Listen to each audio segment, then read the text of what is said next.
Rasulullah tidak diperingati kematiannya. Kalau tokoh yang diperingati kematiannya, Gus Dur itu haulnya, Soeharto haulnya.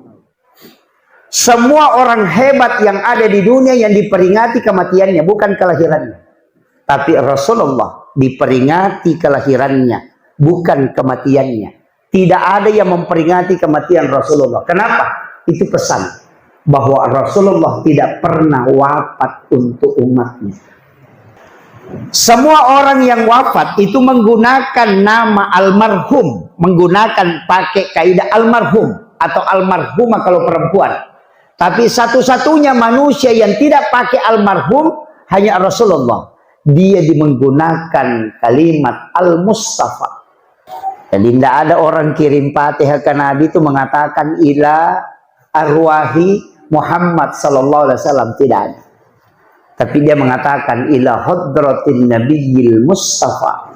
Al-Mustafa adalah nama Rasulullah setelah beliau wafat. Kenapa?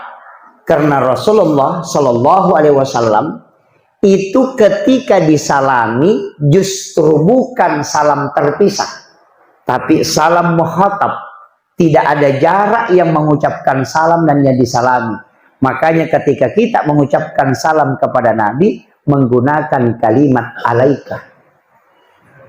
Assalamu alaika ayyuhan nabiyyu wa rahmatullahi wa barakatuh.